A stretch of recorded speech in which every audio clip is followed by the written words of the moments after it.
तो इन सर्कमस्टांसेस में मेरा ये क्वेश्चन है, आज मई 18, 2022, आपका वजीर आजम कौन है? आपके डिसीजन कहां हो रहे हैं? आपके एस्टेब्लिशमेंट को लीड कौन कर रहा है? और आप किस डायरेक्शन में जा रहे हैं? ये मेरे लिए खुद सवालिया निशान है। सर बिल्कुल आप सही कह रहे हैं, लेकिन मैं डिक्टेटेड एनवायरनमेंट में नहीं करूंगा। ये एक बड़ी इंपॉर्टेंट चीज है जिसको समझने की जरूरत है। सो इंडिया ने इसी वजह से जो रशियन इन्वेजन है यूक्रेन में, उसमें अब्सटेन किया और उसको कंडेम भी नहीं किया। और इंडिया जो है वो कह रहा है कि आप हमारी न्यूट्रलिटी जो यूक्रेन पे है उसको समझें।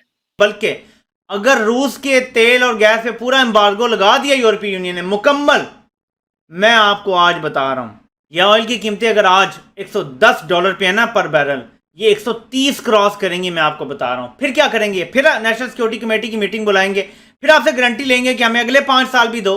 जरा थोड़ा सा इमेजिन करें कि ये सिचुएशन जो अभी है, जस्ट इमेजिन कि इनको गारंटी दे दी जाती है। नमस्कार दोस्तों, आप सभी का एक बार फिर से स्वागत है news first point YouTube channel पे।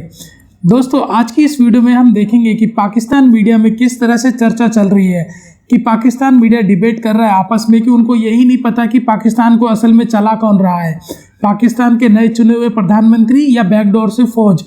आईएमएफ की मीटिंग होती है, वहाँ पे उनके मंत्री पहुँचते नहीं है, आईएमएफ की टीम वेट करती रहती है।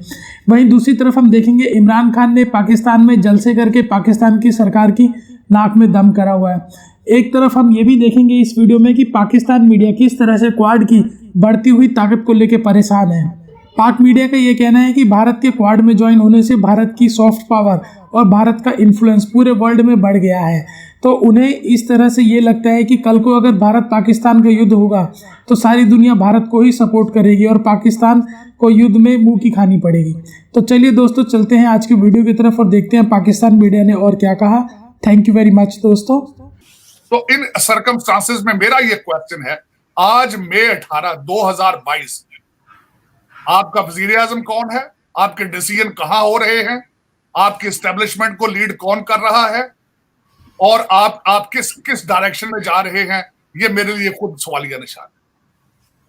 सर बिल्कुल आप सही कह रहे हैं, लेकिन मुल्क को चला तो फिलहाल फौज ही रही है, एस्टेब्लिशमेंट ही चला रही है, लेकिन बाजवा साहब के रिजाइन की बातें भी चल रही हैं। वो कहां तक? देखिए, वो बातें वो हो रही हैं, लेकिन चलाने वाले अगर होते, इस वक्त आप स्टेट ऑफ पाकिस्तान जो है अंडर क्राइसिस है, आपके सिस्टम्स अंडर क्राइसिस हैं, आपकी अदलिया मौजूद नहीं है, आपका ईवान मौजूद नहीं है, नैब के चीफ का मियाद मुद्दत पूरी होने वाली है, आपके पास अपोजिशन नहीं है जो असूली तौर पर उनको नया अपॉइंट किया जा सके, आपके पास अबूरी वजीर आजम जो आए हैं वो किसी और इंस्टीट्यूशन, मुझे ये भी नहीं पता कि वो आइदर उस अमेरिकन सिटीजन है या उनके पास ग्रीन कार्ड है। जिस तरह मोइन कुरैशी साहब आए थे वो लैंड कर चुके हैं, लेकिन ये पाकिस्तान है, ये क्या है?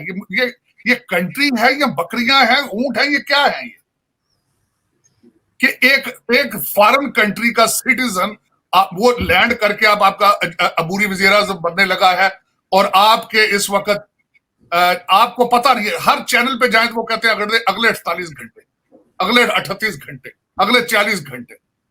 ये घंटों मिनटों पे कंट्री कभी चले हैं? मुझे ये बताएं। और फिर वो ऐसा मुल्क जो है जो कि एटॉमिक पावर है। ये सारे मेरे 10 क्वेश्चंस आप देख लें और उसके बाद मुझे आखिर में सबसे बड़ा जो बात है कि आप एटॉमिक पावर हैं और आप एक पूरी रीजन के लिए ट्रबल कर सकते हैं, बल्कि ट्रबल बन चुके हैं आप उस पूरे रीजन के लिए। लेकिन सर इस तरह के प्राइम मिनिस्टर तो पहले भी आते रहे हैं जो ब्रीफ केस उठा के आए और चले गए। बिल्कुल, लेकिन आज फिर आप वहीं खड़े हैं। मेरा मकसद, आप 1947 से लेकर क्या कारनामा आपने अंजाम दिया है आज तक? या तो मुझे कारनामा ही बताएं। दुनिया आगे की तरफ जा रही है, दुनिया 2+2 कर रही है, दुनिया मेरा मकसद अपनी बुलंदियों को टच कर रही है, आप पस्तियों को टच कर रहे हैं। मैं डिक्टेटेड एनवायरनमेंट में नहीं करूंगा। ये एक बड़ी इंपॉर्टेंट चीज है जिसको समझने की जरूरत है।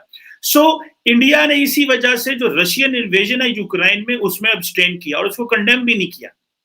और इंडिया जो है वो कह रहा है कि आप हमारी न्यूट्रलिटी जो यूक्रेन पे है उसको समझें। ये इंडिया का कॉन्टिन्यूसली एक स्टेटस आ रहा है।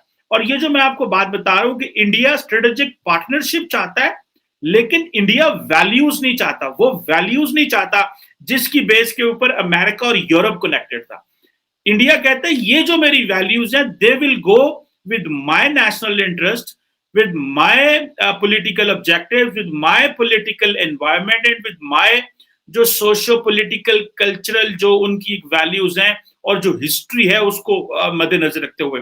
दोस्तों जब भी फॉरेन पॉलिसी बनती है ना तो कहते हैं कि there are always some cornerstone in a foreign policy, जिसे हम बेसिकली जो स्टूडेंट्स फॉरेन पॉलिसी को समझते हैं उनको बोलते हैं डिटर्मिनेंट्स क्या है। What are the determinants, what is kept in mind while making a foreign policy.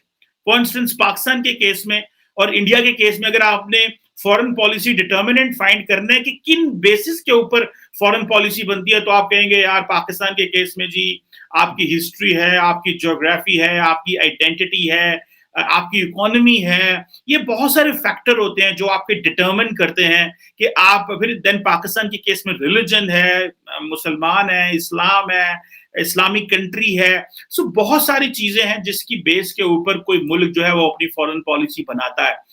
Waste India को उन चीजों पे नहीं लेके जा रहा क्योंकि वेस्टर्न जो पर्सपेक्टिव है वो तो फ्री फ्लो है ना हर चीज का, वो मादर बिदर आजाद एक मुआशरे हैं, तो हमारा यहाँ पे निजाम थोड़े डिफरेंट है। सो इंडिया उस चीज की लिवरेज उठा रहा है और वो कह रहा है कि नहीं मैं ऐसा कुछ नहीं, इसलिए ये गारंटी चाहते हैं। मैं हल्क से कहूंगा कि अगर कोई इज्जत बची है तो उसको समेट के साइड पे हो जाएं और हकीकी मानों में ना सिर्फ न्यूट्रल हों बल्कि न्यूट्रल होते हुए आप नजर आए।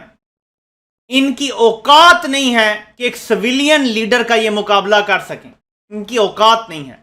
ना ये हुकूमत में रहते हुए कर सकते हैं, ना ये इलेक्शन में जाके कर सकते हैं, और ना ये तब मुकाबला कर सकते हैं जब वो हुकूमत में हो और ये ओपोजिशन में हो।